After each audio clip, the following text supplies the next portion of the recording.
menjalani materi pembelajaran kita tentang berdoa dengan baik dan benar. Bagaimanakah isi pembelajaran kita? Berikut Bu Rosma akan menjelaskan. Berdoa artinya berbicara dengan Tuhan. Berbicara dengan Tuhan sama seperti kalau kita berbicara dengan orang tua, guru, dan teman-teman kita. Berbicara dengan Tuhan harus dengan sikap hormat, dengan sikap baik, dengan sikap yang benar, sehingga Tuhan dapat mendengarkan kita. Kalau misalnya kita berdoa itu marah-marah di hadapan Tuhan, tentu Tuhan tidak akan mendengarkan. Sama halnya kalau kita berbicara dengan orang tua tidak sopan, maka orang tua kita bisa memarahi kita.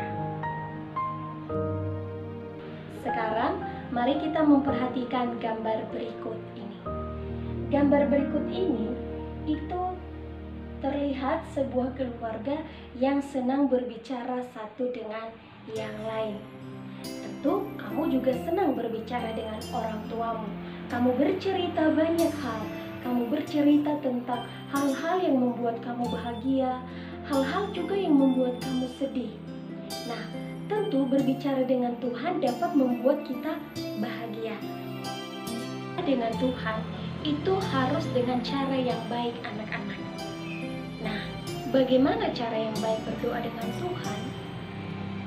Yesus mengajarkan kepada kita, kalau kita berdoa, pertama, kita tidak boleh seperti orang munafik atau berpura-pura supaya orang lain menilai kita, oh anak itu rajin berdoa, padahal sebenarnya kita hanya berpura-pura. Yang kedua, kalau berdoa, isi doa kita tidak boleh panjang-panjang atau bertele-tele.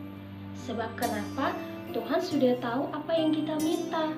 Misalnya hari ini kamu mau ulangan misalnya, maka kamu langsung berdoa tentang kamu meminta supaya Tuhan menolong kamu saat ulangan. Jadi tidak boleh bertele-tele. Jangan doanya tentang ulangan tapi kamu minta yang lain-lain. Begitu ya contohnya. Dan yang ketiga, kalau berdoa itu masuklah dalam kamarmu dan tutuplah pintu. Kenapa? Supaya kita bisa merasakan keheningan dan kita dapat berjumpa dengan Tuhan dalam ketenangan.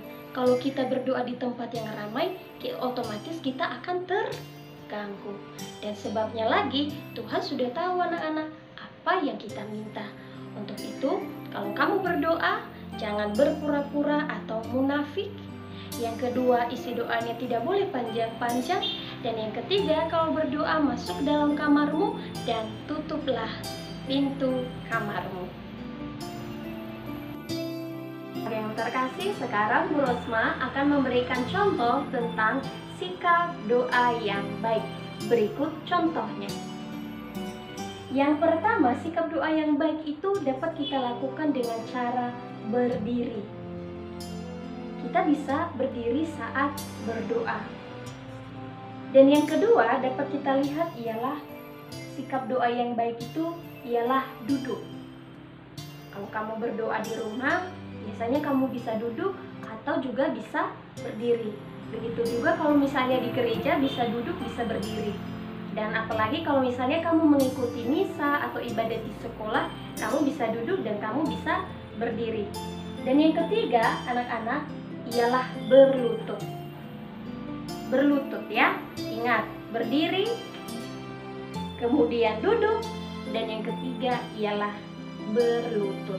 Ketiga hal ini dapat kamu lakukan tatkala kamu berdoa, entah di rumah, di gereja, di sekolah, ataupun dimanapun, sesuai dengan kondisi tempatnya. Kalau misalnya berdoa saatnya berdiri, ya kamu berdiri. Kalau berdoa saatnya duduk, ya kamu duduk. Kalau berdoa saatnya berlutut, kamu berlutut. Karena berdoa ketika kamu lari-lari itu bukan berdoa namanya, tapi itu bermain. Sekarang pertanyaannya untuk kamu ialah, sudahkah selama ini kamu berdoa dengan baik dan benar di hadapan Tuhan? Nah, kalau sudah, teruskanlah selalu untuk berdoa dengan Tuhan secara baik dan benar. Kalau belum, semoga pembelajaran ini dapat membantu kamu untuk bisa berdoa dengan baik dan benar. Anak-anak, demikian saja penjelasan materi dari Bu Rosma. Semoga dapat membantu kamu untuk mendalami pembelajaran kita kali ini. Untuk itu, sampai jumpa pada pembelajaran berikutnya.